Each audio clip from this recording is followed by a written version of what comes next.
y hablar con la mano.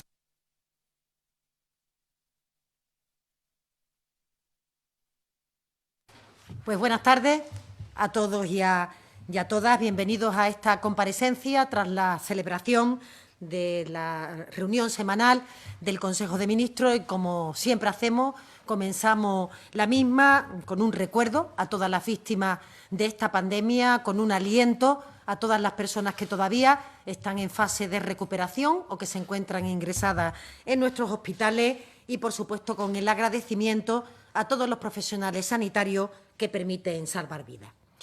También en la jornada de hoy quiero hacer una mención en este comienzo a que hace 15 años que España se convirtió en uno de los primeros países del mundo en legalizar el matrimonio igualitario, el matrimonio entre personas del mismo sexo. Recuerdan ustedes que fue entonces, hace 15 años, cuando nuestro país dio un paso de gigante regulando un derecho que, aunque algunos auguraban en ese momento que se iba a romper la sociedad, lo único que produjo ruptura fue de los prejuicios que albergaban algunos miembros de la sociedad. La realidad es que antes y ahora estamos avanzando como sociedad, avanzamos para unir, para hacernos más respetuosos, más tolerantes y más libres. Y quienes se oponen frontalmente en un principio a la conquista de estos nuevos derechos, ven ustedes que al cabo de los años terminan por darse cuenta de que la sociedad española siempre va por delante de sus prejuicios.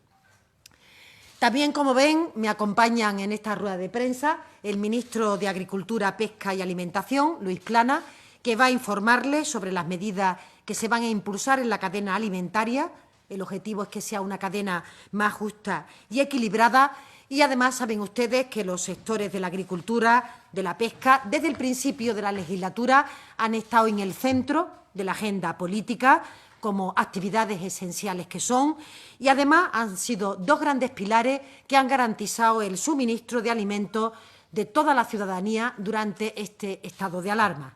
Esto es algo, ministro, que siempre queremos reconocer, contando con una industria agroalimentaria y pesquera que ha sabido estar a la altura de las circunstancias a pesar de las enormes dificultades.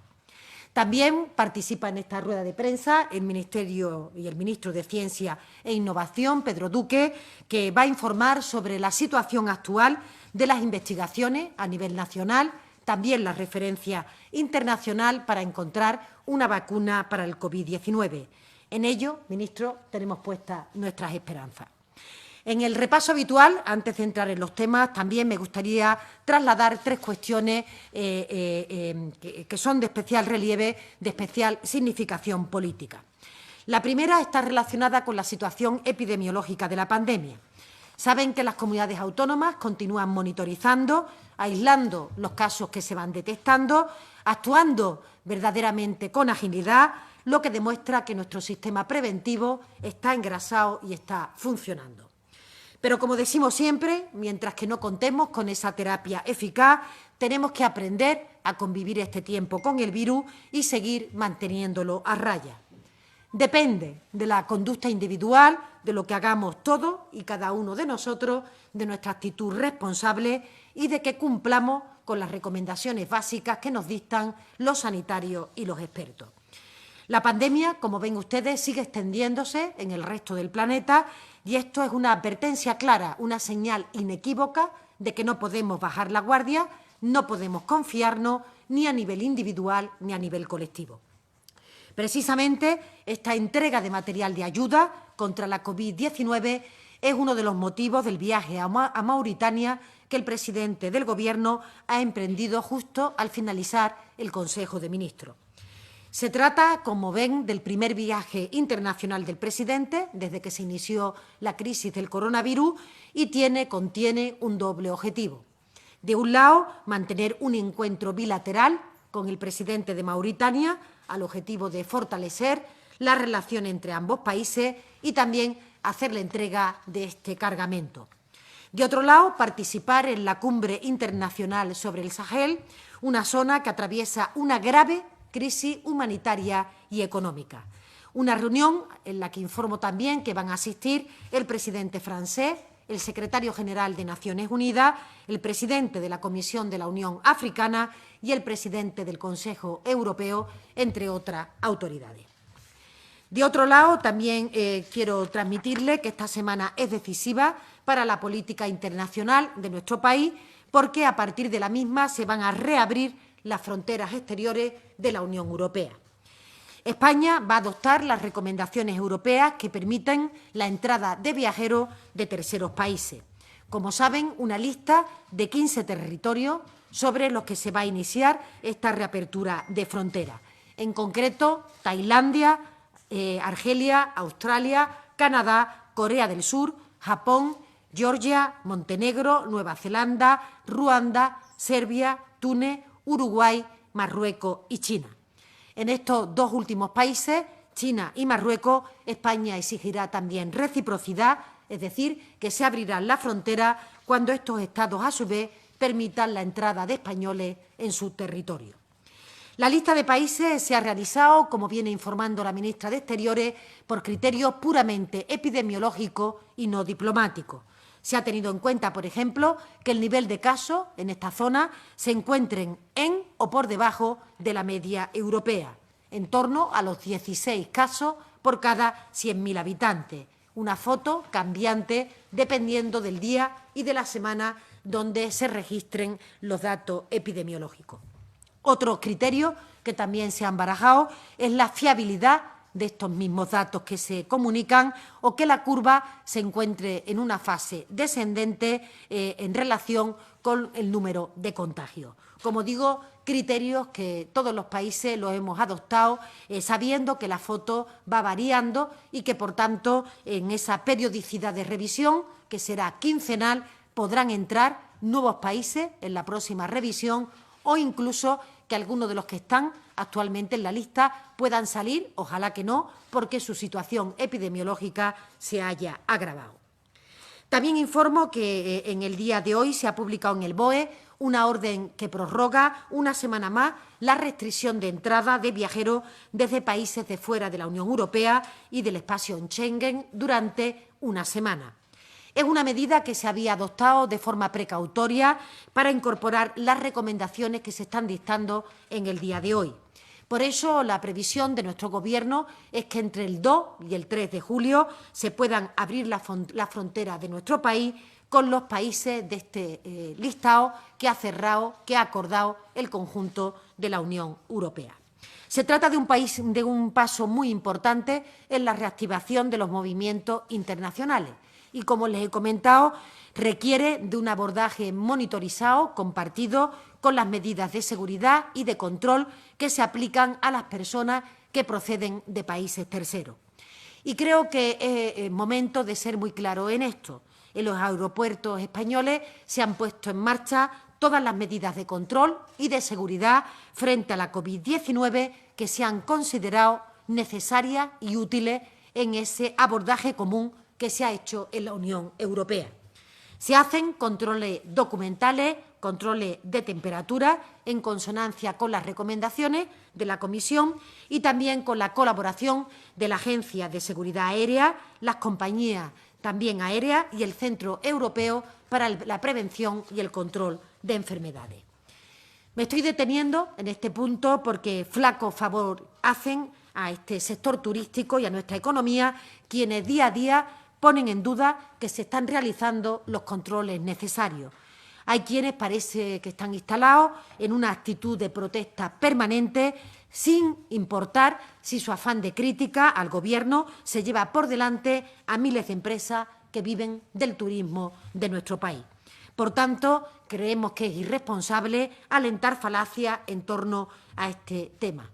Hasta las pruebas diagnósticas, que son más eficaces, como las PCR, lo que ofrecen es una foto fija de un momento, de un instante, y por eso la Unión Europea no las recomienda de forma genérica en el control del tránsito.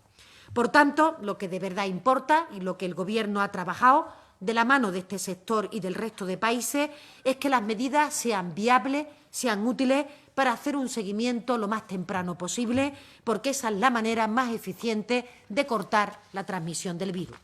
Cuestiones que, como digo, están siguiéndose a rajatabla en nuestra frontera, agradeciendo la colaboración de Sanidad Exterior y del conjunto de las comunidades autónomas. Respecto a otros temas que hemos tratado en la reunión de hoy, quiero decirles que se ha aprobado un Real Decreto dirigido a la mejora de las condiciones de trabajo en el sector pesquero. De hecho, lo que hacemos es incorporar al ordenamiento jurídico la Directiva 2017/159, una directiva que se adoptó en diciembre de 2016 como consecuencia del acuerdo que se alcanzó con los interlocutores sociales europeos del sector pesquero. Esta norma, además, con su aprobación, dio un paso previo necesario para la ratificación del convenio 188 de la OIT sobre el trabajo en la pesca. Un Real Decreto que eleva el nivel de protección de los pescadores que trabajan actualmente en los buques pesqueros españoles, adoptando un conjunto de estándares laborales elevados, los de mayor rango existente actualmente en el mundo de la pesca. A tal efecto, y entre otras cuestiones, la norma prevé el deber de formalizar el contrato de trabajo por escrito, suministrando información precisa al trabajador sobre las condiciones laborales. Establece también condiciones mínimas que tienen que cumplir los alojamientos de la tripulación, introduciendo, de modo general, un derecho a la repatriación al país de residencia en caso de que su relación laboral se suspenda temporalmente o se extinga definitivamente cuando se encuentra el buque en puerto extranjero. Garantiza también esta legislación el derecho del trabajador a la atención médica, especialmente en los casos de desembarco, como decía, en puerto extranjero. La mejora de las condiciones de trabajo de los pescadores se va a llevar a cabo de forma armonizada con el resto de Estados miembros de la Unión Europea, creando condiciones equitativas, diríamos, de competencia con otros países de la Unión, reforzando, por tanto, el mercado interior y la dimensión social de la propia norma europea. Yo creo que se transmite de igual manera una señal clara, inequívoca, a países no comunitarios, titulares de grandes flotas pesqueras, para que esa competitividad no se haga depender de una inadecuada protección de los trabajadores del sector, que con esta norma siempre y en cualquier caso tiene que quedar garantizada. También el Consejo de Ministros ha aprobado en la mañana de hoy la regulación según la cual se podrá conceder la distinción de funcionario honorario de la Policía Nacional a agentes en el momento de su jubilación o la de miembro honorario en caso de personas no pertenecientes al cuerpo. Es una distinción otorgada a agentes con al menos 35 años de servicio efectivo a sus espaldas, que tengan un expediente personal meritorio, entre otros requisitos. Igualmente, como decía, personas que no pertenecen al cuerpo pueden recibir una distinción siempre que se destaquen por su trayectoria en beneficio de esta función policial y hayan ingresado al menos una vez en la orden al mérito policial. La distinción de Policía Nacional Honorario consiste en un título acreditativo y un carné que se añade a la placa y un emblema en el caso de los agentes del cuerpo. Pero más allá de esta propia entrega de placas y título a nivel personal, este reconocimiento quiere servir también de homenaje a los 67.000 hombres y mujeres de la policía y a todos los ciudadanos que les apoyan, consolidando este pilar básico de nuestra democracia, porque desarrollan, como venimos reconociendo por el Gobierno, una indispensable, una sacrificada labor para que todos podamos seguir ejerciendo nuestra seguridad en el ámbito pleno de nuestros derechos y libertades. Y, por último, quería comentarles que el Consejo de Ministros ha autorizado también la convocatoria de ayuda del programa de extensión de banda ancha de nueva generación por importe máximo de 150 millones de euros, de los que quiero resaltar que 125 son fondos europeos. Se trata de ayudas a operadores privados de telecomunicaciones para justamente extender la cobertura de banda ancha de nueva generación, una banda de muy alta velocidad en núcleos que no tienen cobertura actual prevista por parte de algún operador, o bien que son zonas de baja velocidad, las llamadas zonas grises. Esta es la sexta convocatoria que hacemos sobre este programa, que hasta el momento tiene un total de ayuda concedida por 479 millones de euros y ha movilizado proyectos por valor de 871 millones, por lo que hemos podido dar acceso a Internet de alta velocidad a 5,48 millones de hogares y empresas en núcleos de población que carecían de ello. Una ratio que nos permite tener mejores indicadores que el promedio de la Unión Europea, especialmente en un ámbito como es la cobertura de zona rural. Este factor es para el Gobierno esencial, especialmente importante, si tenemos en cuenta que una de nuestras prioridades es el reto demográfico y, por tanto, la conectividad y la accesibilidad en relación con los servicios públicos en esta zona de nuestro país. Por eso, de la mano de ello y siguiendo avanzando, a pesar de este paréntesis que ha ocasionado la pandemia, estamos trabajando para que no haya ningún lugar que por dificultad de acceso a los servicios públicos o por un problema de conectividad no sea elegida como lugar de residencia habitual del conjunto de nuestros ciudadanos. De la mano de ello también les comento que hemos aprobado 3 nuevas titulaciones en el marco de la formación profesional, nuevas cualificaciones que se incorporan a este catálogo de títulos en un ejercicio continuo de adaptar la formación profesional a los requerimientos del mercado laboral. Insisto, elementos fundamentales para modernizar nuestra economía y para que nuestro sistema educativo sea capaz de proporcionar los instrumentos necesarios para la incorporación, sobre todo de los jóvenes, en este nuevo mercado laboral, mercado cambiante del que estamos permanentemente atentos para que realmente nuestra economía sea innovadora y sea modernizadora. Y sin más, paso la palabra ahora al ministro de Agricultura, Pesca y Alimentación, Luis Planas, que va a informar sobre las novedades aportadas y aprobadas en el Consejo de Ministros. Bien, muchas gracias, ministra portavoz. Buenas tardes a todos ustedes. Estoy encantado de estar de nuevo en este periodo con ustedes aquí en esta sala de prensa para darles cuenta de la primera lectura que ha efectuado hoy el Consejo de Ministros del anteproyecto de ley por el cual se modifica la Ley 12/2013 de 2 de agosto sobre la cadena alimentaria. Es un tema de gran importancia. Lo decía la ministra portavoz en su intervención al principio. La cadena agroalimentaria ha tenido un comportamiento excelente durante toda esta crisis, durante todo el estado de alarma.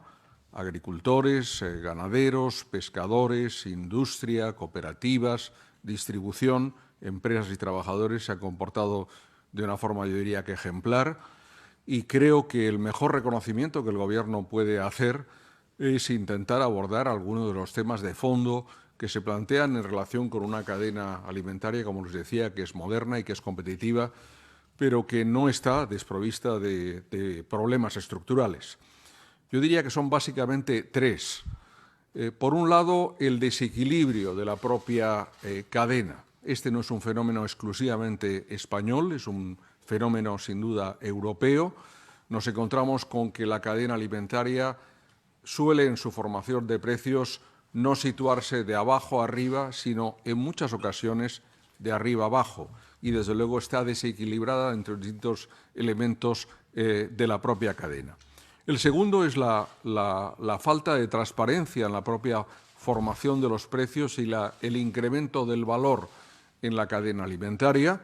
Y el tercero, que es especialmente preocupante, es la debilidad del elemento, yo diría, más frágil de la cadena, que son agricultores y ganaderos, de cara a su capacidad de negociación con los demás eslabones de la cadena. Particularmente yo creo que fenómenos tales como la atomización de la oferta, la volatilidad de los precios en los mercados unida a otros factores como lo pueden haber sido los aranceles introducidos por la administración norteamericana o bien los factores climáticos ciertamente condicionan mucho el funcionamiento y, por tanto, la posición negociadora de agricultores y ganaderos.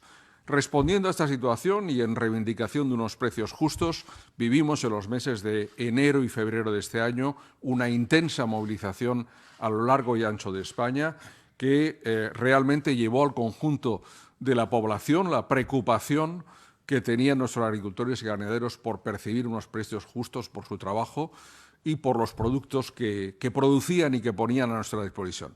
Yo mismo, como ministro y en nombre del Gobierno, manifesté la comprensión y la simpatía del Gobierno hacia estas reivindicaciones, que dieron lugar el día 25 de febrero a la adopción en Consejo de Ministros de un decreto ley para responder a esta preocupación, modificando la ley de la cual hablaba hace un momento, la ley 12/2013 de cadena alimentaria, particularmente, y ustedes recordarán, introduciendo la obligatoriedad del contrato escrito, haciendo referencia a que este contrato tenía que estar suscrito siempre con referencia a los costes de producción y que estos debían ser inferiores al precio de venta y, asimismo, dejando fuera de la ley determinadas prácticas que constituían pérdida de valor a lo largo de la cadena alimentaria o prácticas comerciales que desacreditaban el trabajo de nuestros agricultores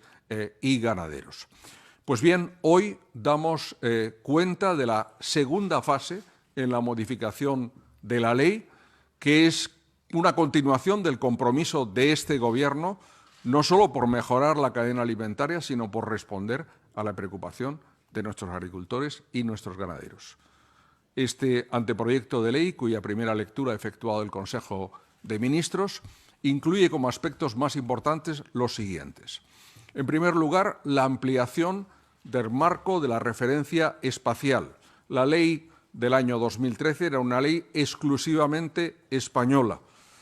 Esta nueva ley, en la medida en que está basada en una directiva europea, la Directiva 2019/633 de 17 de abril, cuyo texto se transpone con este proyecto de ley, supone el hecho de que cualquier transacción en el ámbito de la cadena alimentaria, uno de cuyos elementos sea español o tenga lugar en España, automáticamente quedará con una cobertura no solo española, sino también comunitaria. En segundo lugar, la ampliación del ámbito material. La lista de productos objeto de cobertura no solo son los productos agrícolas o ganaderos primarios, sino también los transformados, añadiéndose al anejo 1 del Tratado de Funcionamiento de la Unión Europea a la lista allí planteada.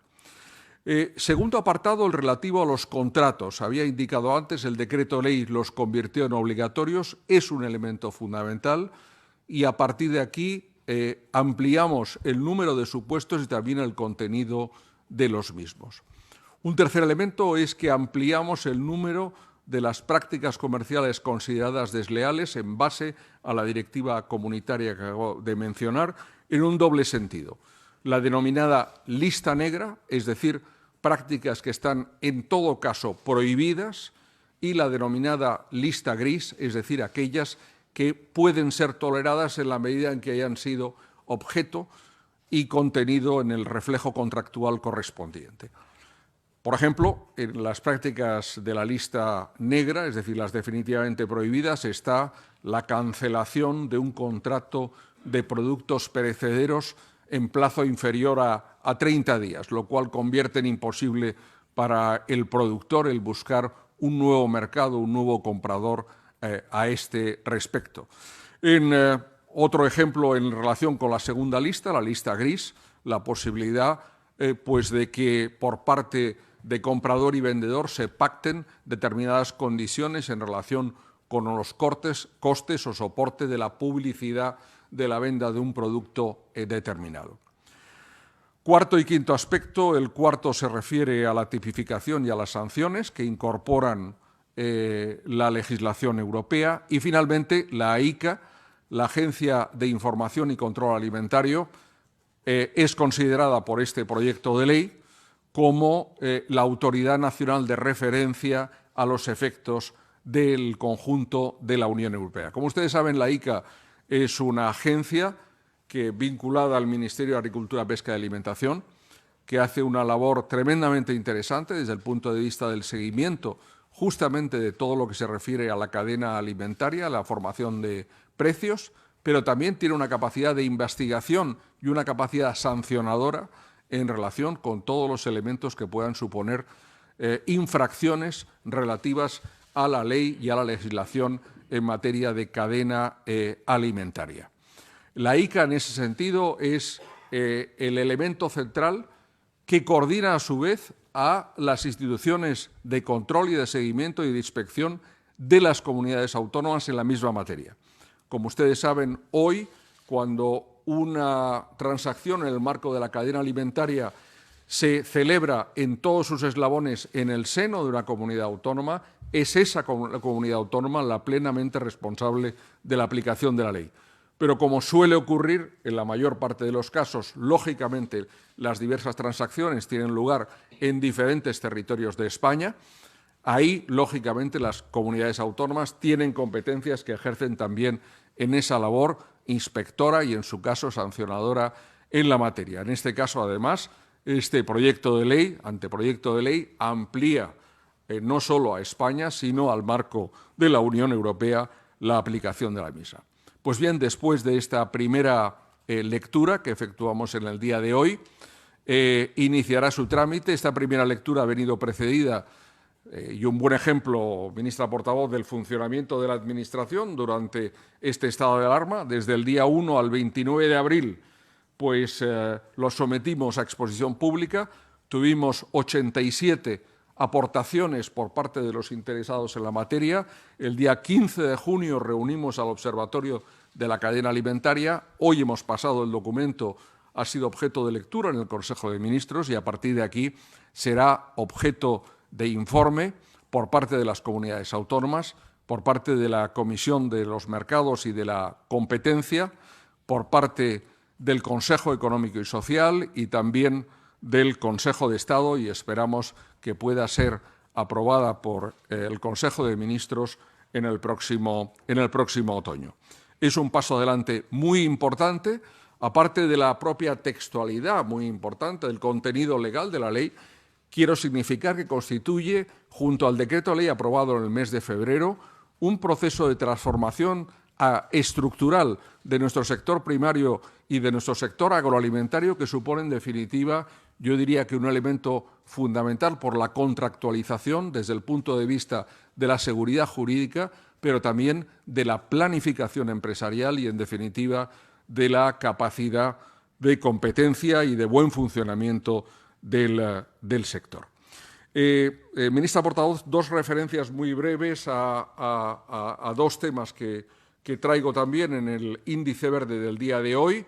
Se refieren, uno de ellos, a la transferencia a las comunidades autónomas por importe de 10 millones de euros en el sector del ovino y el caprino en acciones de apoyo en relación con la crisis desatada por el coronavirus y las repercusiones sobre el sector. Se añaden a los 168 millones que percibe el sector de ovino y caprino en el marco de las ayudas acopladas del primer pilar.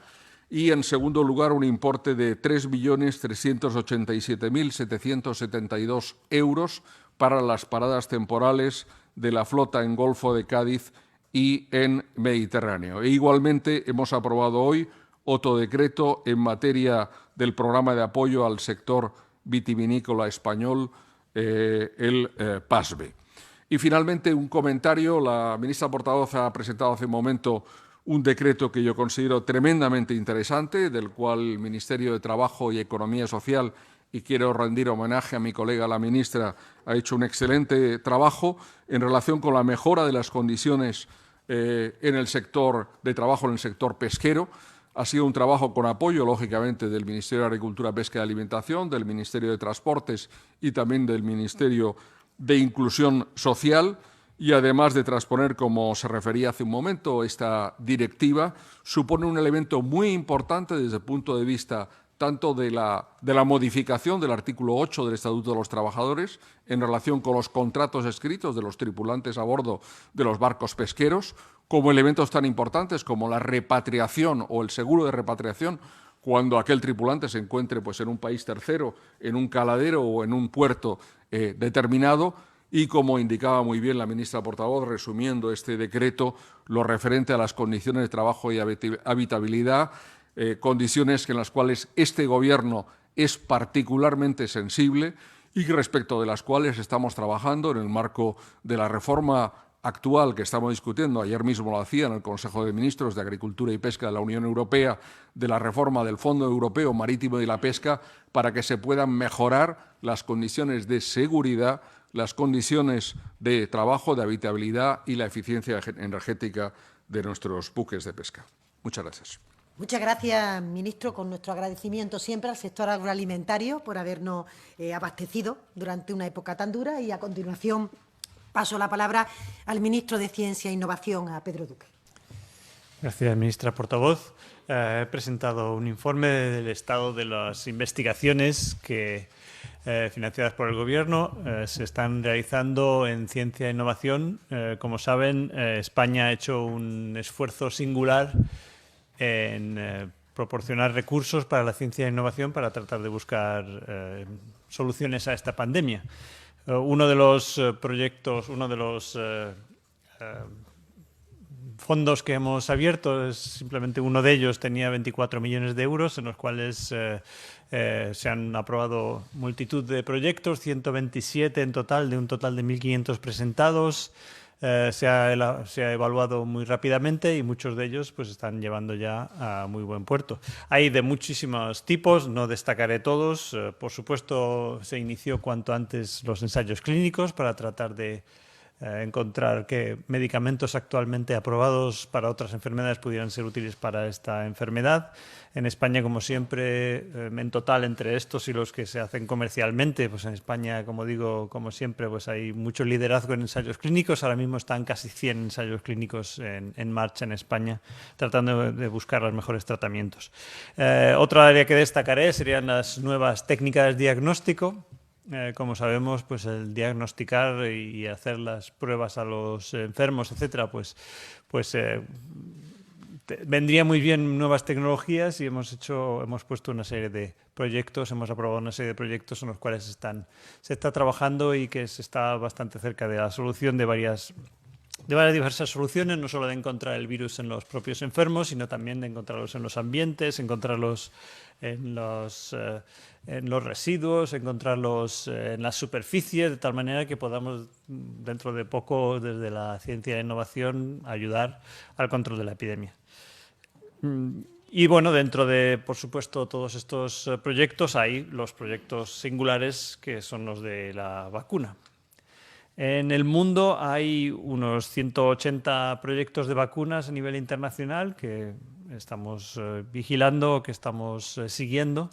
Y en España pues tenemos 12 desarrollos de vacuna que estén financiados con los fondos públicos.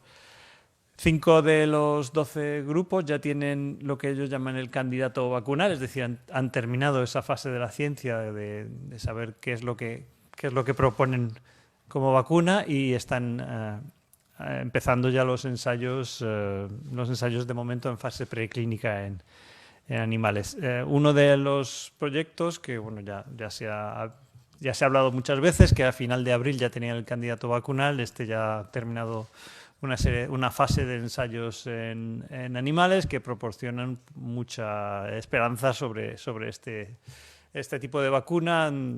Se han producido las defensas adecuadas, incluso se ha probado en virus real, es decir, ya vamos bastante avanzados en ese.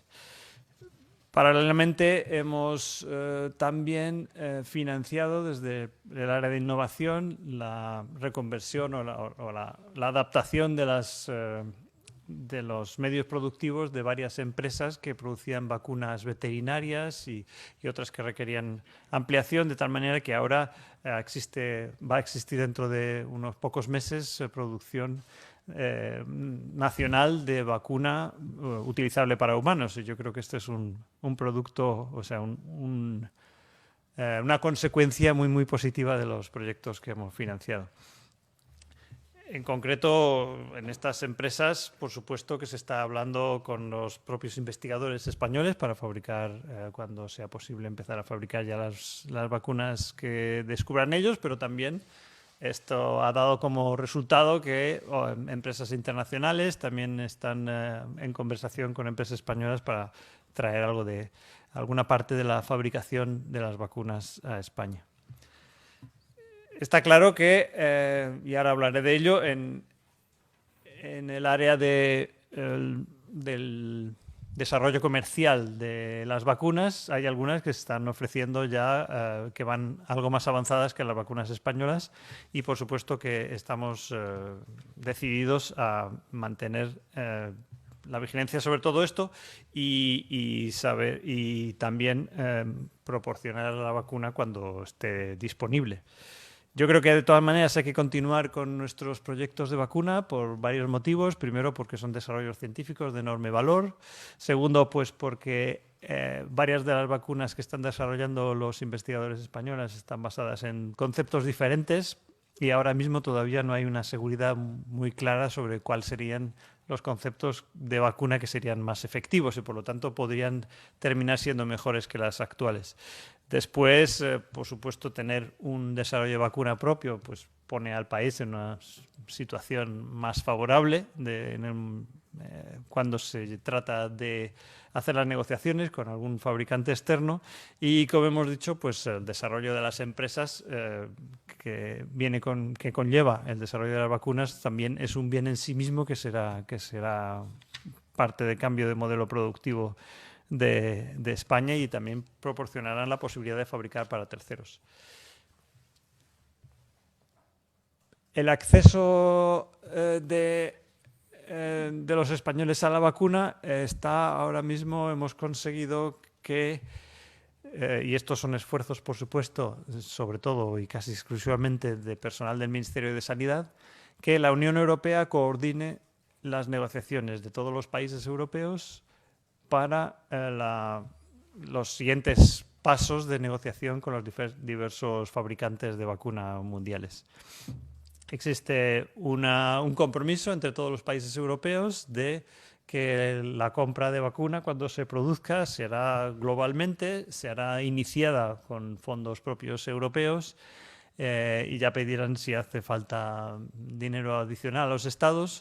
Pero lo más importante de todo es que toda esta coordinación será muy útil para conseguir que no haya diferencias entre los diferentes países europeos al momento de acceder a la vacuna.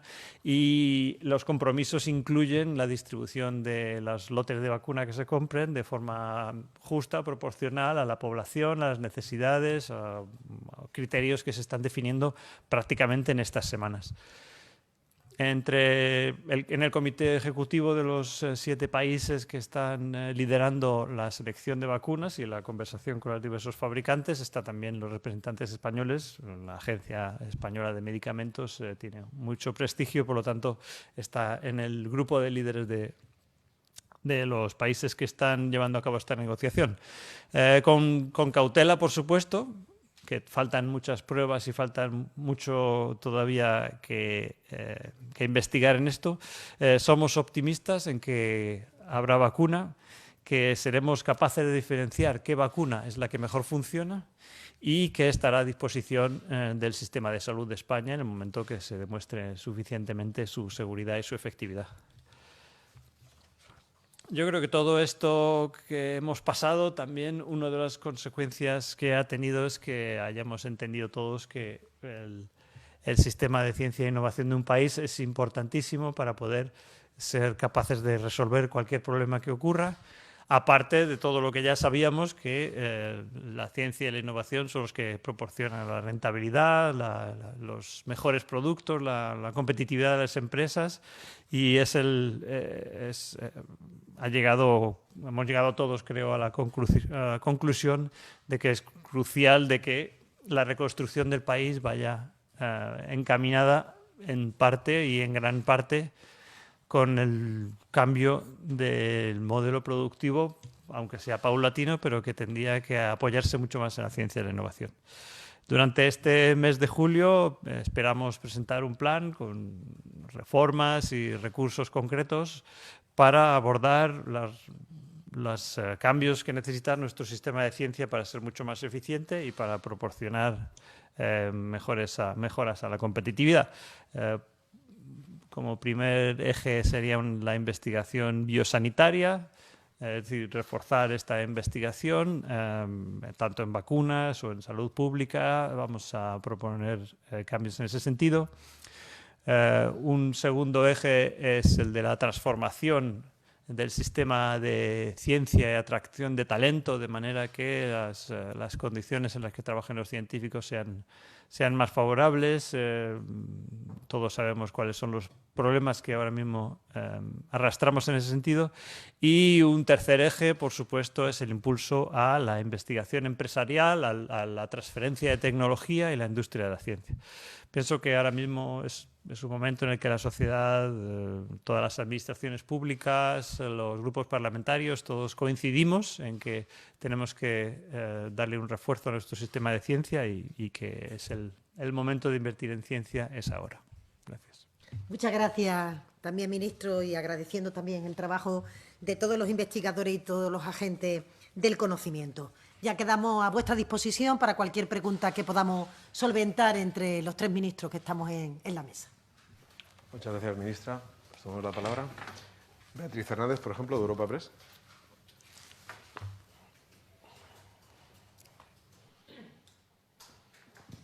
Buenas tardes. Tenía dos preguntas para la portavoz y una para el ministro Duque. Ministra, quería saber qué problema ha habido, porque estaba previsto que hoy el Consejo de Ministros aprobara el Plan Renove para la compra de vehículos, al menos esa es la previsión que se trasladó desde el Ministerio de Industria al sector. Entonces, quería saber qué problema ha habido, qué lo ha impedido. Y también, bueno, sabe usted que hay mucho malestar en el ámbito municipal por la imposibilidad que tienen los ayuntamientos de gastar el superávit que han ahorrado en los últimos años. Los alcaldes socialistas de Vigo y de Valladolid, por ejemplo, le trasladaron esta queja ayer al presidente del Gobierno, en la Ejecutiva Federal del PSOE. Le quería preguntar, ¿el Gobierno descarta que los ayuntamientos puedan disponer libremente de esos fondos? Y si la respuesta es no, ¿qué alternativa propone Hacienda? Y al ministro Duque le quería preguntar si ya ha hablado con el presidente del Gobierno de en qué momento se va a formalizar su candidatura para dirigir la Agencia Espacial Europea y qué plus considera que puede aportar su candidatura a un organismo que tradicionalmente ha estado dirigido fundamentalmente por franceses y alemanes. Gracias. Sí, muchas gracias. En primer lugar, decir que no ha habido ningún problema. Yo creo que muchas veces se adelanta o se anticipa cuestiones cuando todavía el orden del día del Consejo de Ministros no está cerrado, con lo cual pues hay algún tema que se desplaza para el siguiente. Es el caso que nos ocupa. Se aprobará en los próximos Consejos de Ministros y no hay ninguna razón que no tenga que ver con el orden del día. El programa está presentado, lo sabe la industria, estamos dándole difusión para que los consumidores también conozcan que van a tener una herramienta para la renovación del parque automovilístico a la mayor brevedad y, por tanto, simplemente comunicarle que es una elaboración que hace que algunas veces algunos temas caigan dentro del orden del día y probablemente el Ministerio de Industria contaba con que fuera este martes, da igual que sea el próximo o cualquiera de los días próximos ya, antes, por supuesto, en esta quincena del mes de julio. En relación con el superávit de los ayuntamientos, yo quiero hacerle dos consideraciones. La primera, los ayuntamientos son imprescindibles en esta tarea de reconstrucción económica y social. Imprescindibles. Son la administración más cerca del ciudadano, la que mejor conoce sus problemas reales, conoce su hábitat, su familia, el lugar donde se desarrolla, sus dificultades económicas. Tanto es imprescindible para hacer el acompañamiento de todos los ciudadanos y que nadie se quede atrás, como es lema de este Gobierno. Y, por otra parte, porque afortunadamente las entidades locales durante estos años han ido teniendo unos ahorros que ellos llaman un superávit, que siempre digo que es un término probablemente que su nombre es poco indicado, es poco ajustado. Han tenido unos ahorros, como a ellos les gusta llamarle, que en este momento son muy importantes que se pongan en marcha para esta tarea de la reconstrucción. En esos elementos estamos trabajando con la Federación Española de municipios y provincias para ver en qué formato, de qué manera, para coordinarnos todas las administraciones. Se trata de que el dinero público se emplee de la mejor manera posible, uno, para generar empleo en el conjunto del país. Es una de las cuestiones que más nos preocupa a todas las administraciones, que los ciudadanos que ven peligrar su empleo o que han perdido su empleo lo puedan recuperar a la mayor brevedad posible, y, en segundo lugar, que no haya ningún núcleo familiar que con motivo de esta crisis se haya pues quedado al margen, se haya quedado afuera, no participe de las ayudas públicas o tenga alguna dificultad para el acceso al ingreso mínimo vital o a cualquier otra que en este momento son tan importantes, sobre todo para los niños y para las niñas que tienen riesgo de pobreza. A partir de ahí, las iniciativas que se desarrollen de todas las administraciones tendrán un vector de cambio climático, de lucha contra el cambio climático, que saben que también para nosotros es fundamental. Nuestras ciudades tienen que ser saludables y para ello imprescindible ir renovando la estructura urbana para que se vaya acomodando a esa nueva realidad, las recargas de vehículos eléctricos, el uso eficiente en los espacios públicos de todas las oportunidades que da nuestro clima, bueno, toda una serie de baterías. Y, por otra parte, la transformación digital, la capacidad de poder contribuir para que sigamos en esta senda avanzada en relación con la legislatura, de que realmente el futuro, que va a pasar por la transformación digital, nos posicione en una situación competitiva. Eso es lo que estamos trabajando con la FEN y, por tanto, es la línea que sigue el Gobierno, más allá de cualquier otra consideración que, evidentemente, desde la mesa del Consejo de Ministros no voy a hacer referencia a ningún elemento que se hable o que se aborde en el marco de las organizaciones que conforman los partidos políticos que sustentan este Gobierno. En relación con la siguiente pregunta, el ministro Duque la contesta sobre la Agencia Espacial. Pues, bueno, con respecto al plus que pueda tener un español en dirigir o una española en dirigir los asuntos de cosas comunes o de asuntos comunes en Europa, pues yo creo que lo que no tenemos que hacer es pensar que somos menos, como ha pasado durante muchísimos años, y por lo tanto pues es muy importante que en todas las instituciones europeas esté representado España a su nivel de calidad humana y de peso como país. Yo creo que poco a poco tenemos que ir recuperando una posición que hemos perdido durante muchísimos años en las instituciones europeas. Creo que tenemos que seguir por ese camino. En cualquier caso, por supuesto, yo ahora mismo estoy muy centrado en la resolución de los problemas de la ciencia e innovación en España, en los que pienso seguir trabajando. El proceso de la Agencia Europea del Espacio pues acaba de empezar, es una cosa que todavía hay mucho tiempo para decidirlo. Presentarse a una candidatura de estas en general es una decisión personal, pero no es lo mismo cuando un país presenta a un ministro. Eso es algo que hay que sopesar muy bien y ahora pues hablaremos de ello a ver cómo decidimos hacer, ¿no? Pero en cualquier caso hay mucho trabajo en la ciencia y la innovación de España, desde luego, y creo que la representación de los españoles en las instituciones europeas pues tiene que mejorar y eso creo que es un diagnóstico evidente para todos. Francisco Rosique, de Servimedia.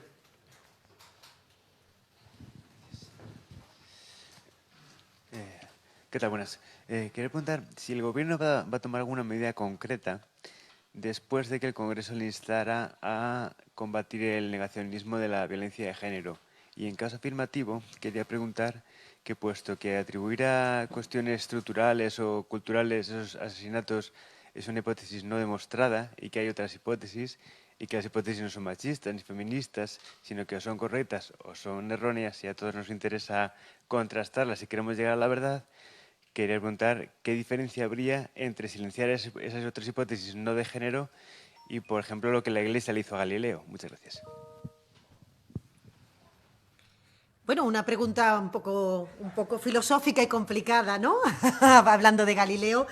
Bueno, yo creo que la seña de identidad de este Gobierno es obvia, está marcada evidentemente por la lucha por la igualdad de la mujer. Somos un Gobierno feminista compuesto mayoritariamente por ministras y que estamos haciendo a raíz de la creación del Ministerio de Igualdad como ministerio singular en la lucha contra la violencia, toda una política transversal que inunda todos los sectores. Hoy está aquí el sector de la agricultura, que viene trabajando de forma coordinada con el Ministerio de Igualdad por el rol y por el papel de las mujeres del campo, que han sido un colectivo olvidado en la lucha por la igualdad durante mucho tiempo y que tenemos que ser capaces de ponerlo en el primer plano, o por las mujeres de la ciencia, que también está aquí el ministro de Ciencia, en donde es un colectivo que tenemos que promover la incorporación de las mujeres en carreras que tienen una orientación claramente hacia la investigación o hacia las carreras tecnológicas o técnicas, porque el futuro está inspirado, desde luego, en ese tipo de titulación, y no es posible que la mujer se quede atrás en una formación que la va a permitir situarse en los ámbitos de toma de decisiones en la sociedad de futura. A partir de ahí podríamos poner todos los ejemplos en todas las carteras ministeriales. Es evidente que la lucha por la dignidad de la mujer, la lucha por la igualdad, pasa inevitablemente porque todas aquellas categorías propagandísticas que de alguna manera limpian la imagen de aquellos que defienden o que no ocultan el maltrato o que tienen algún tipo de ejercicio de violencia verbal o física contra las mujeres, se denuncie. Y quizás la palabra silenciar, ¿no?, es una palabra fuerte utilizada en esos términos, pero de lo que se trata es de que no se haga apología de una cuestión que es tremendamente importante, como es el que todas las mujeres conozcan sus derechos y que los varones también sepan que cuando se conculcan esos derechos se está cometiendo una grave irresponsabilidad, una situación criminal a veces, que no solo incide en la persona en particular, sino en el conjunto de la sociedad que se siente ofendida. Así que esa va a ser la línea que vamos a seguir en el conjunto de nuestra lucha por esa igualdad y por esa dignidad. Y quiero aprovechar también que hoy, como decía al principio de mi intervención, que se cumplen 15 años del matrimonio entre personas de mismo sexo, decir que hay luchas en un país o en una sociedad que nunca pueden bajar la guardia. La lucha por la mujer no puede bajar la guardia, la lucha porque los colectivos de personas que eligen tener una pareja del mismo sexo, de distinto sexo, tienen que tener el respeto, contar con la comprensión, con la tolerancia, como venimos haciendo la sociedad española tras 15 años de matrimonio homosexual. Creo que les respondía un poco en el interés que tiene este Gobierno. Vamos a ver, Mariona Ferrer, del diario Ara.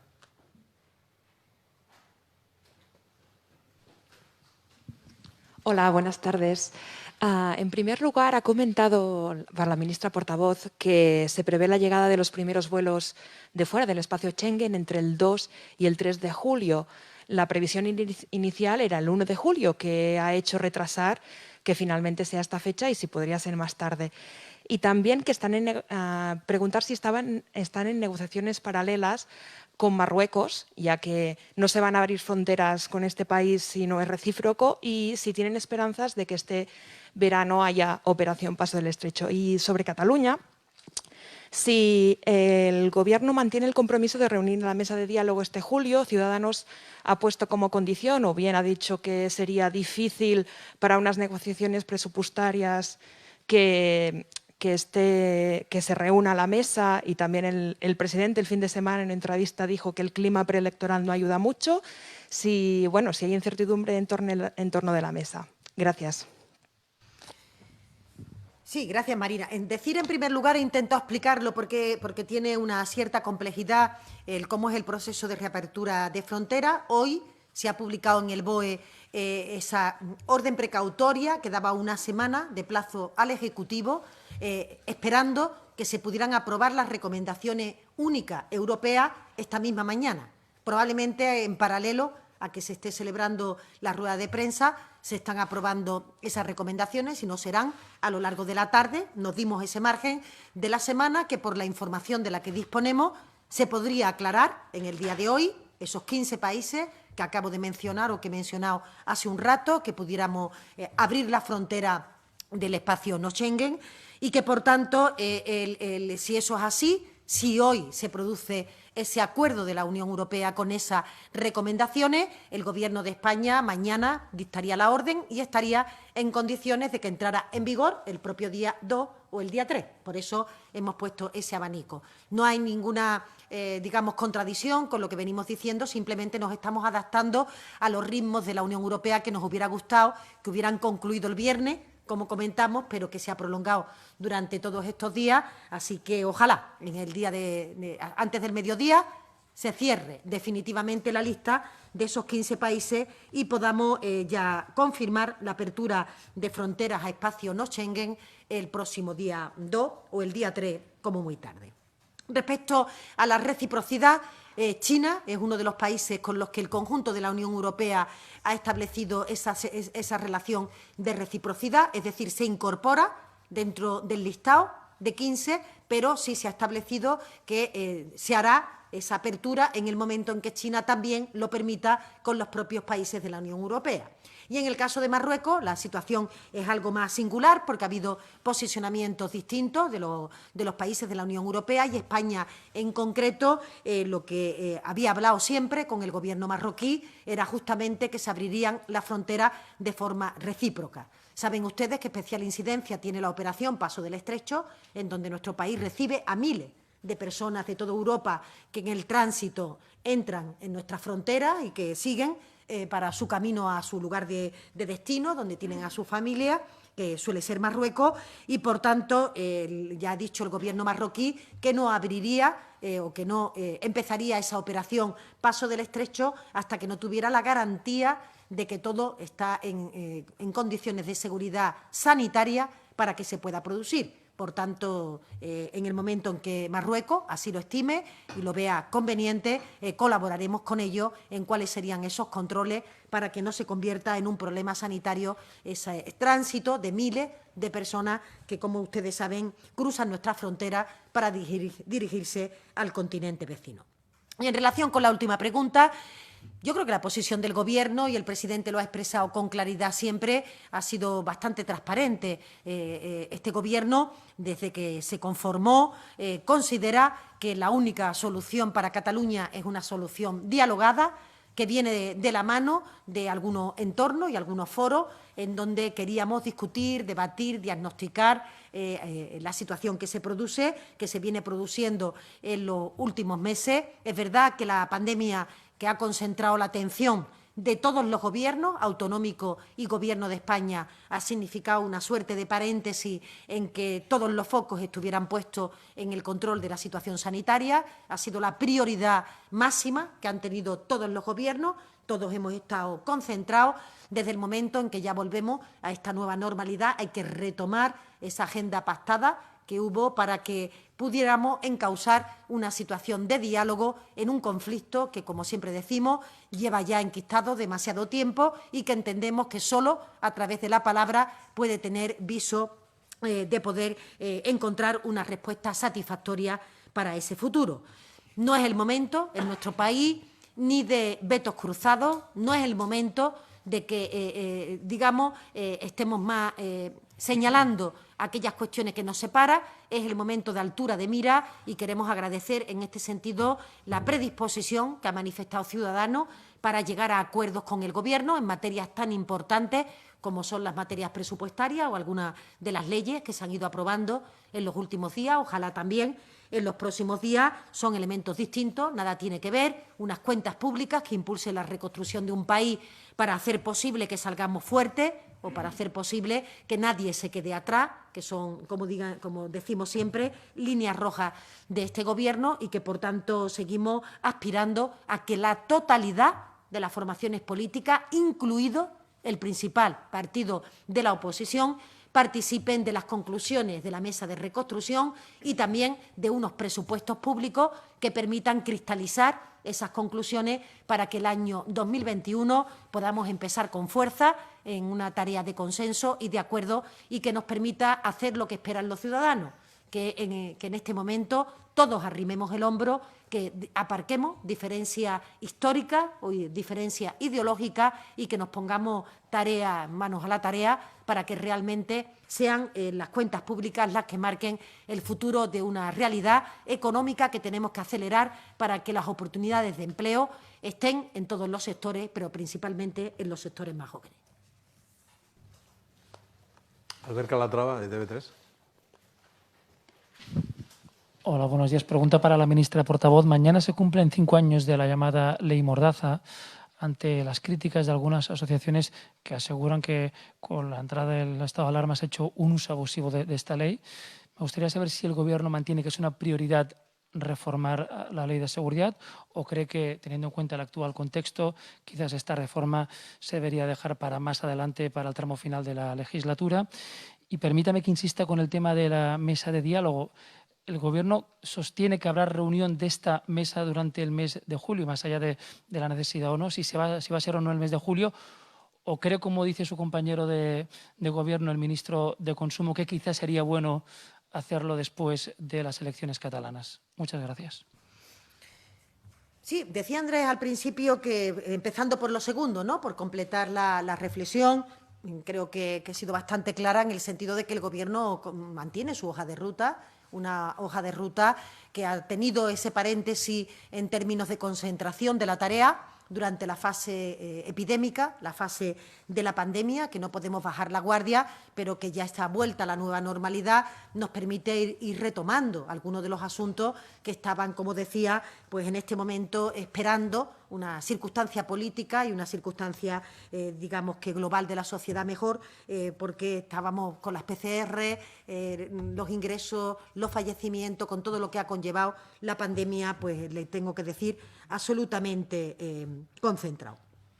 En este sentido, por supuesto, el presidente del Gobierno ya anunció que no tendría ningún inconveniente en reunirse a lo largo del mes de julio. Parece oportuno que sea después de la celebración de los encuentros electorales que tenemos tanto en el País Vasco como en Galicia, donde siempre se suele ahora concentrar también parte de las energías en la campaña política que los partidos políticos desarrollan en este entorno, pero no va a haber ningún inconveniente que a lo largo del mes de julio, si así se ponen de acuerdo las agendas de ambos gobiernos, se pueda desarrollar alguna declaración. También hemos escuchado del presidente Torra respecto a esta cuestión, en la que también el Gobierno tendrá que decir y decidir si quiere o si le parece oportuno que durante el mes de julio se pueda celebrar la convocatoria de la mesa. Desde luego, por parte del Gobierno de España no va a haber ningún inconveniente si la situación epidemiológica de nuestro país continúa, que ojalá que sí, siempre quiero ser cauta, continúa en la senda que estamos actualmente, en la que tenemos indicadores que ponen de manifiesto que la pandemia está controlada, que vamos mejorando a lo largo de esta semana y que los brotes que van apareciendo están en estricto control. Es obvio que si esa situación varía, pues toda la agenda política también se vería trastocada por motivo de tiempo, de energía y de concentración. En relación con la primera cuestión, que hablaba usted de la ley Mordaza, bueno, yo creo que las limitaciones que el estado de alarma ha tenido solamente han implicado la libertad de movimiento, dado que el confinamiento era la única medicina eficaz que teníamos para mantener a raya el virus. Es decir, que ha habido que hacer restricción a la capacidad de movimiento de los ciudadanos, alguna restricción a la capacidad de reunión, en el sentido de que solo en un aforo limitado de personas se podían establecer los contactos para que no hubiera transmisión efectiva del virus, y es lo único, exactamente las únicas libertades que han quedado bajo el amparo del estado de alarma. El resto de derechos constitucionales, el resto de libertades constitucionales ha estado absolutamente impecable, ha estado íntegro. Derecho de manifestación, de expresión, de todo el resto de derechos fundamentales que compone nuestro ordenamiento jurídico. Por eso sorprende que alguien o algunos colectivos puedan hablar de uso abusivo de la ley Mordaza. Nada tiene que ver con esa cuestión, tiene que ver con la promulgación de un Estado constitucional como es el estado de alarma, en donde el Gobierno se ve obligado a tener que restringir ese derecho de libertad, pero se ha mantenido íntegro el conjunto de derechos de nuestro país y, por tanto, una vez que ha pasado el estado de alarma, también la capacidad de movimiento y la capacidad de reunión se ha quedado absolutamente satisfactoria, plena, íntegra, aunque sigamos recomendando que las personas guarden la distancia, utilicen la mascarilla, intenten que los contactos efectivos sean lo menos posible, es decir, que seamos capaces, hasta que tengamos la vacuna, de mantener a raya el virus. Pero nada tiene que ver con la ley Mordaza. Vamos a ir preparando la comunicación con Radio Espejo Canario. De momento vamos a dar paso, lo digo para que esté preparado el control de realización, a María Rodríguez, de Televisión Española.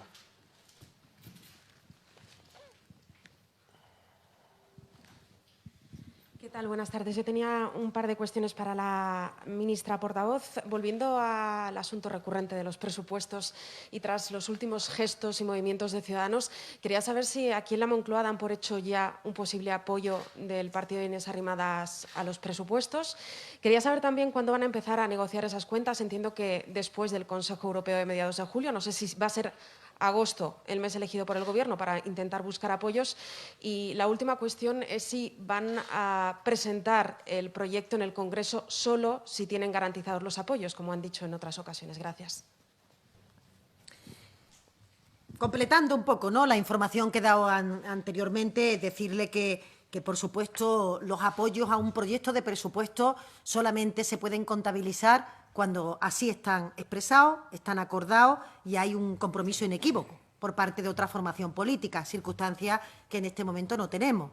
Lo que hay es una disposición que agradecemos de un conjunto de fuerzas políticas que entienden que la realidad del país, una realidad en términos económicos y en términos sociales tremenda. Este país ha tenido una catástrofe que probablemente, si se hubiera medido en términos sísmicos, de un terremoto, o se hubiera medido en términos de lo que estamos de inundaciones, pues estaríamos asistiendo a una operación de salvamento, en toda regla, de un país que ha vivido, ¿no?, esa convulsión que significa siempre un fenómeno de este tipo. Quizás las epidemias son más silentes, no tienen esa visibilidad aparente en el paisaje tan clara, pero este país ha sufrido, como todos los países del mundo, una situación y un impacto que hace que ahora tengamos que concentrar los esfuerzos en levantar la economía del país y en intentar que las situaciones agravadas de vulnerabilidad de determinados colectivos no tenga o no se cobre con mayor desigualdad, sino que seamos capaces, como decimos siempre, de que nadie se quede atrás. Los presupuestos para esto son clave.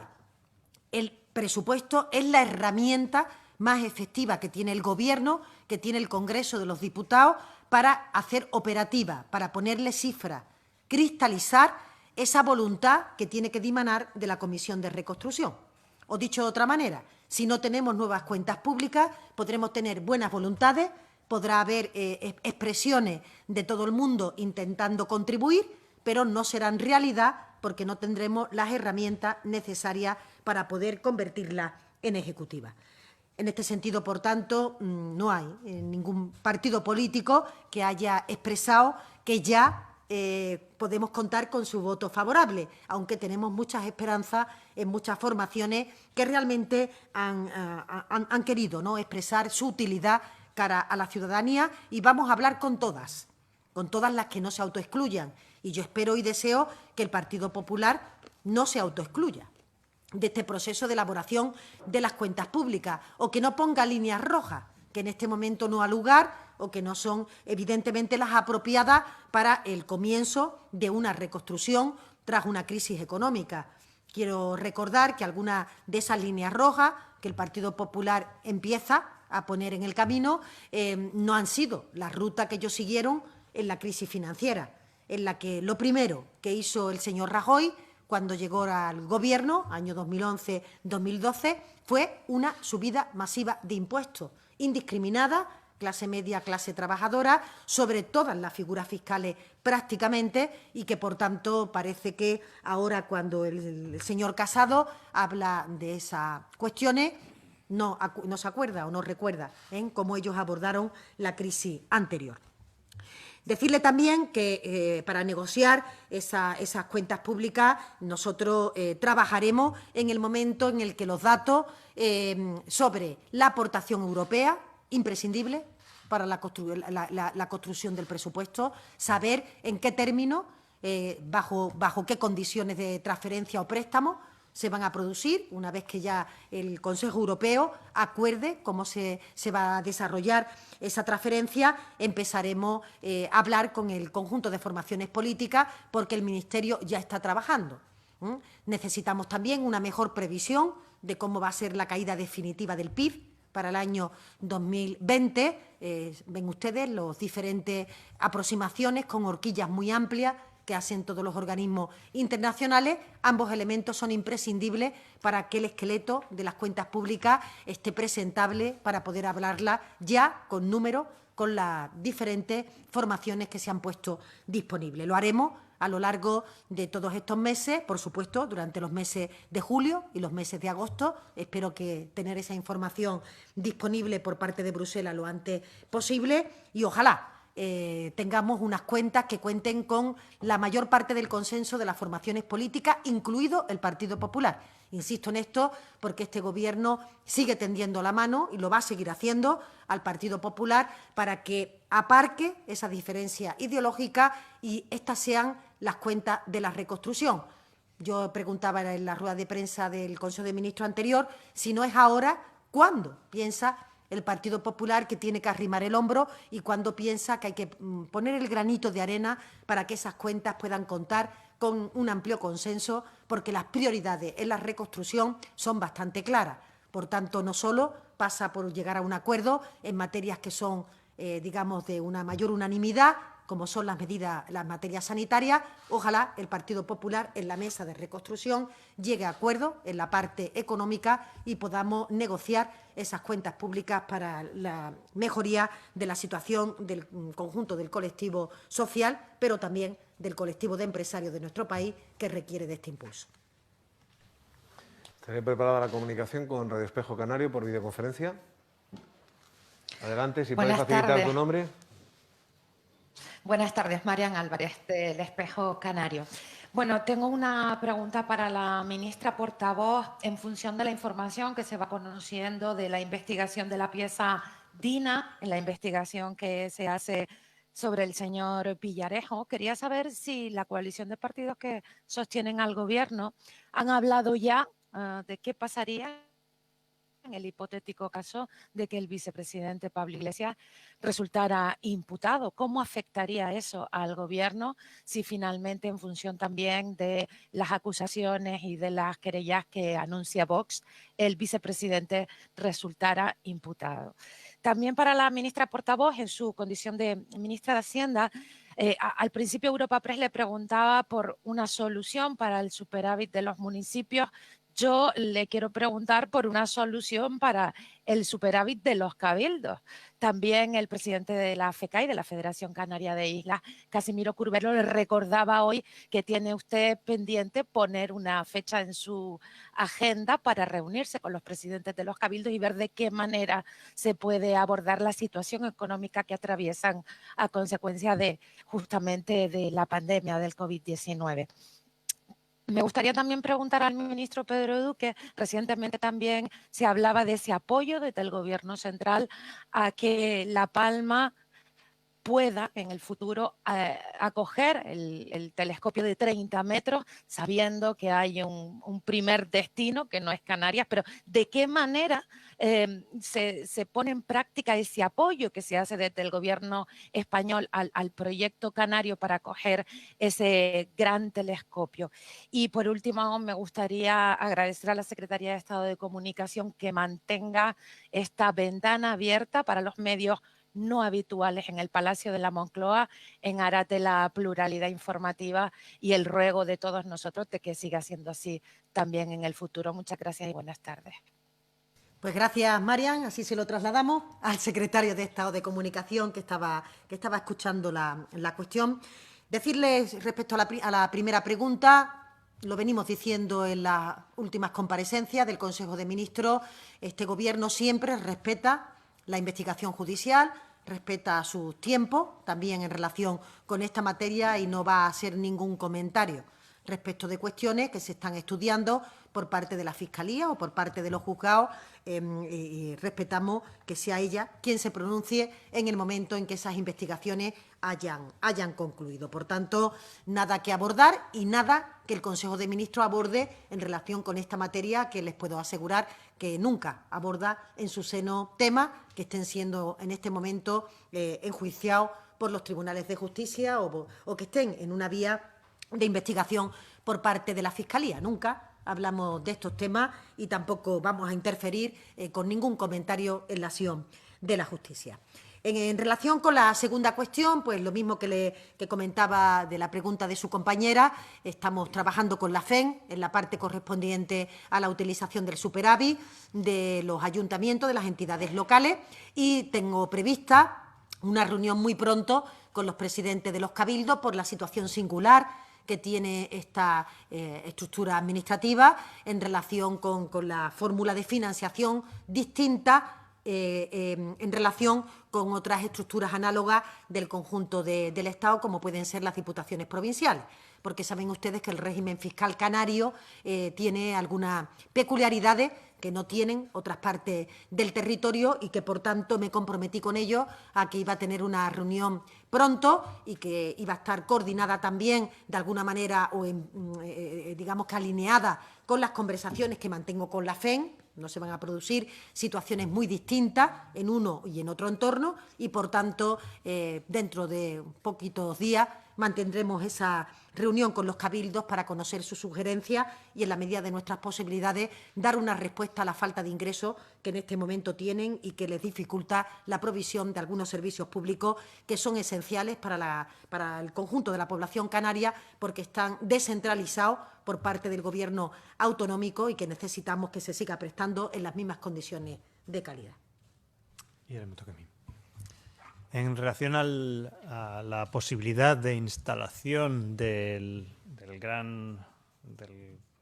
la gran infraestructura científica llamada TMT, o telescopio de 30 metros, en Canarias, reiteramos que todas las administraciones, el Gobierno de España, el Gobierno de Canarias, el Cabildo de La Palma y los dos ayuntamientos concernidos han trabajado juntos y creemos que podemos dar claramente el mensaje de que La Palma está lista para coger el telescopio. Falta, por supuesto, la decisión que tiene que venir de un consejo rector de unos organismos científicos internacionales. Tenemos previsto, y luego viene la pregunta, ¿qué más vamos a hacer? Vamos a tener dentro de pocos días una reunión del Consejo Rector del Instituto de Astrofísica de Canarias y alrededor de esa fecha, o en cuanto tomemos decisiones posteriores, vamos a tener una reunión, que será telemática, por supuesto, con ese Consejo científico que toma las decisiones para el TMT, y vamos a reunirlos de forma explícita, de tal manera que podamos reiterarles nuestra disposición y asegurarles que si toman la decisión de venir a Canarias estamos listos y veremos a ver si podemos hacer algo más, aportar algo más que nos pidan, y yo creo que a partir de entonces se abrirá un nuevo periodo en el que posiblemente tomaremos decisiones en pocos meses. Ais Portabella, de Alpuntaví.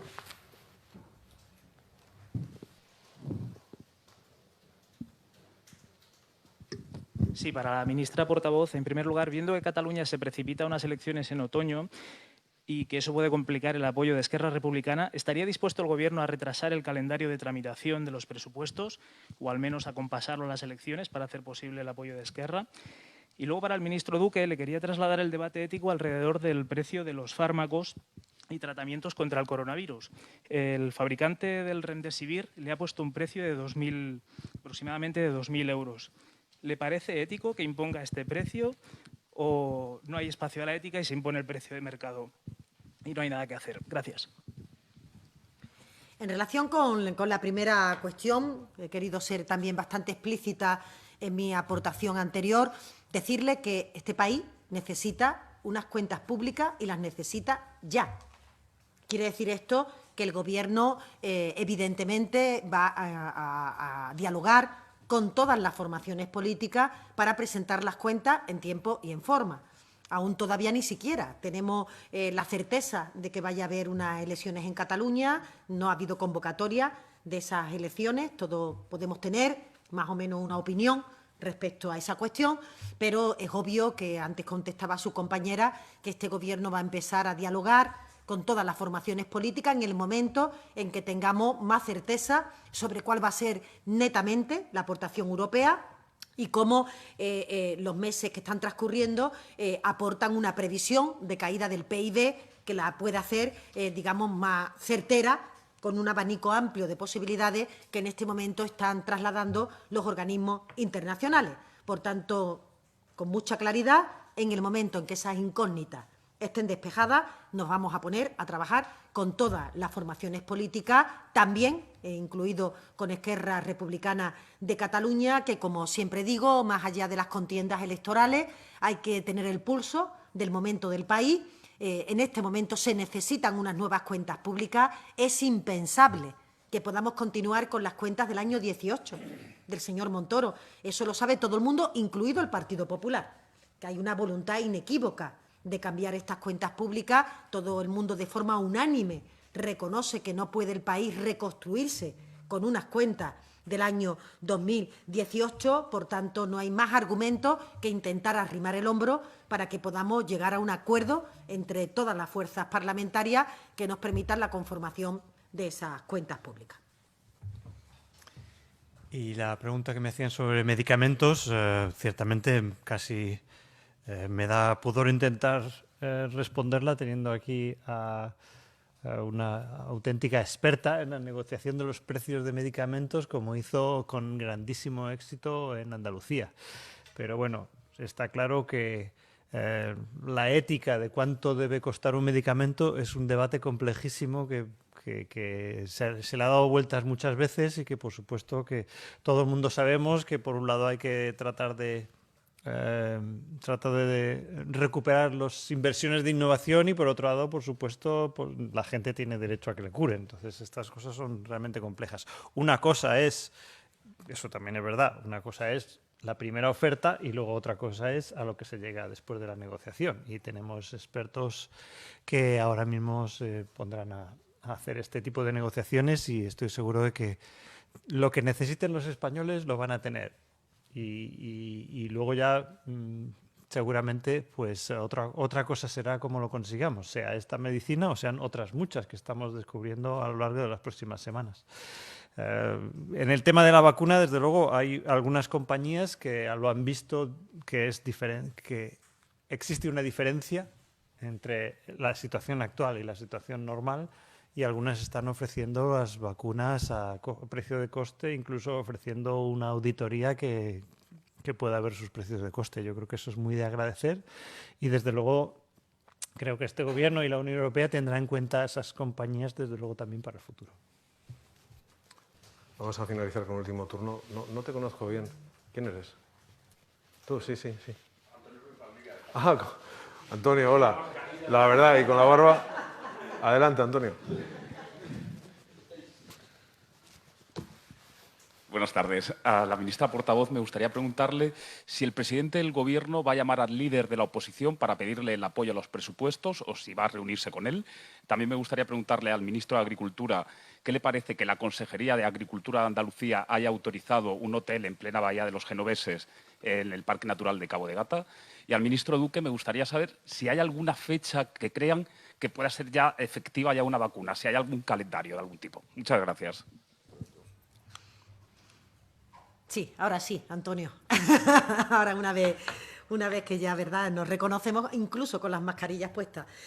Bueno, decir que el presidente del Gobierno permanentemente tiene la mano tendida a todas las formaciones políticas, incluido el principal partido de la oposición. Yo, créeme, Antonio, que no entiendo muy bien esta pregunta insistente de quién llama a quién. Yo es que no la entiendo bien porque creo que la voluntad es inequívoca, está expresada pública y privadamente en todos los momentos.